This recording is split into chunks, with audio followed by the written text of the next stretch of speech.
ভারতীয় জ্যোতিষশাস্ত্রের ১২টি রাশি এবং তার অধিপতি হলেন ৯টি গ্রহ। এই ১২টি রাশি হল মেষ, বৃষ, মিথুন, কর্কট, সিংহ, কন্যা, তুলা, বৃশ্চিক, ধনু, মকর, কুম্ভ ও মীন।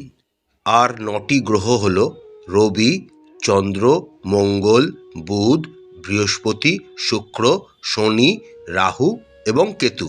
ভিডিও শুরু করার আগে আপনারা থাম্বনেল দেখে অবশ্যই বুঝতে পেরেছেন যে আজকের ভিডিওর বিষয়বস্তু কী। আমাদের প্রত্যেকের জন্মছকেই বিভিন্ন গ্রহের বিভিন্ন রকমের প্রবলেম দেখা যায়। কোনো গ্রহ দুর্বল, বা কোনো গ্রহ পীড়িত, বা কোনো গ্রহ অশান্ত, বা কোনো গ্রহ গ্রহণ দোষে দুষ্ট। এই সমস্ত প্রবলেমগুলির প্রতিকার আমাদের জ্যোতিষশাস্ত্রে বলা আছে।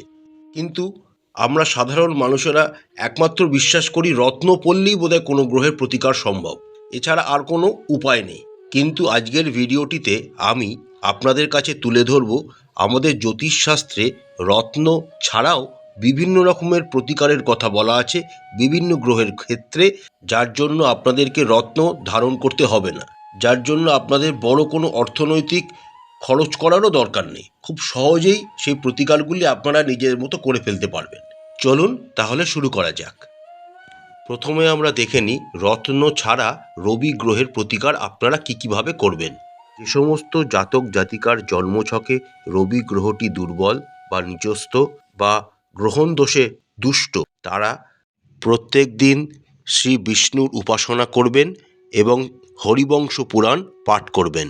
যে কোনো কাজ শুরু করার আগে বা যে কোনো কাজে যাওয়ার আগে মিষ্টি খেয়ে ও জলপান করে শুরু করবেন।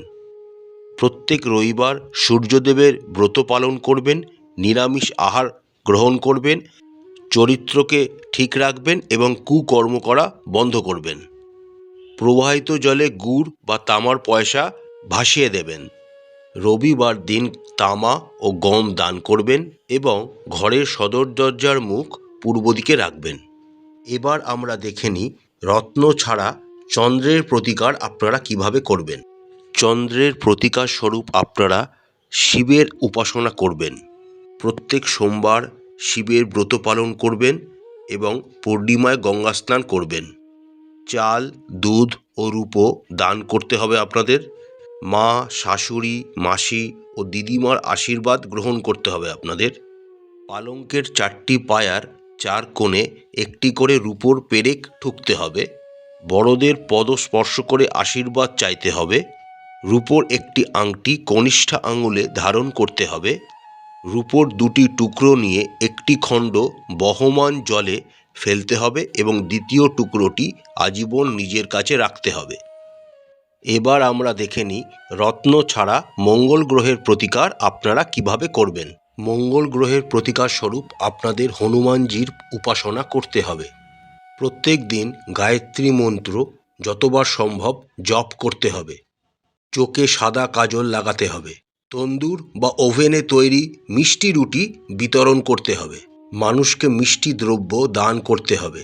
প্রত্যেক মঙ্গলবার ব্রত রাখতে হবে, নিরামিষ আহার করতে হবে এবং হনুমানজিকে কলা দান করতে হবে এবং বুধবার একটি তামার আংটি অনামিকায় ধারণ করতে হবে। এবার আমরা দেখে নিই বুধের প্রতিকার আপনারা রত্ন ছাড়া কিভাবে করবেন। বুধ গ্রহের প্রতিকার স্বরূপ আপনাদের ভগবান শ্রী বিষ্ণুর পূজা করতে হবে এবং শ্রী বিষ্ণুর সহস্র নাম পাঠ করতে হবে। বুধবার দিন বুধের ব্রত রাখতে হবে এবং ঘরে সাদা গরু পুষতে হবে। হিজড়েদের সবুজ কাপড় ও সবুজ চুড়ি দান করতে হবে। নিজেদের দাঁতকে পরিষ্কার রাখতে হবে। খোসাসহ সবুজ মুগ ডাল দান করতে হবে এবং কন্যা, বোন, পিসি, মাসি ও শালীর আশীর্বাদ গ্রহণ করতে হবে। এবার আমরা দেখে নিই বৃহস্পতি গ্রহের প্রতিকার আপনারা রত্ন ছাড়া কিভাবে করবেন। বৃহস্পতি গ্রহের প্রতিকার স্বরূপ আপনাদের ব্রহ্মদেবের উপাসনা করতে হবে এবং গরুর পুরাণ পাঠ করতে হবে।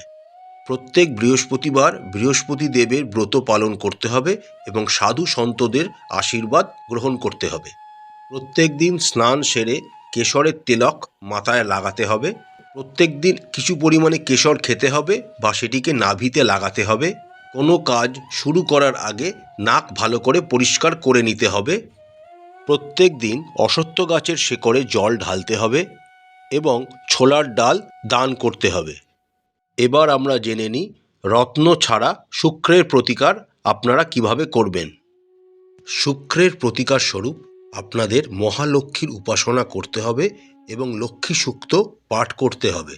প্রত্যেক শুক্রবার বৈভব লক্ষ্মীর পূজা করতে হবে এবং তার ব্রত পালন করতে হবে। সাদা ও স্বচ্ছ কাপড় পরিধান করতে হবে। সুগন্ধি পদার্থ এবং রূপোর অলংকার ধারণ করতে হবে। ঘি, দই, কর্পূর এবং মুক্তো দান করতে হবে।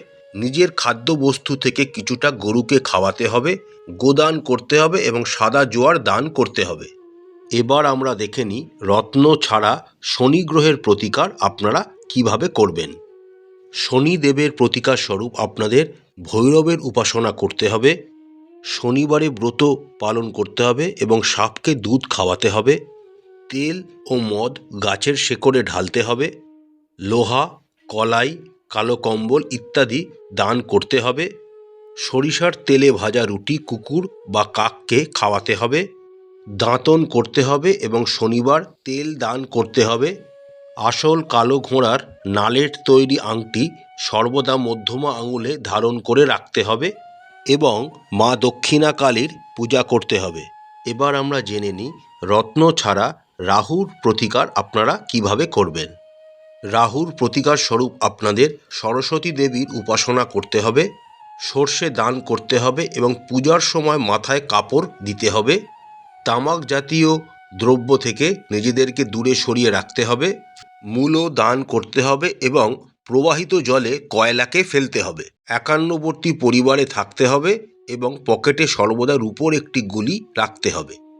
এবার আমরা দেখে নিই রত্ন ছাড়া কেতুর প্রতিকার আপনারা কিভাবে করবেন। কেতুর প্রতিকার স্বরূপ আপনাদের গণেশ দেবের উপাসনা করতে হবে। গণেশ চতুর্থী ব্রত রাখতে হবে। কপিল গাই দান করতে হবে। কান ছিদ্র করতে হবে। ঘরে কুকুর পুষতে হবে। কালো ও সাদা তিল প্রবাহিত জলে বইয়ে দিতে হবে। তিল, লেবু, কলা দান করতে হবে এবং চরিত্রকে ঠিক রাখতে হবে।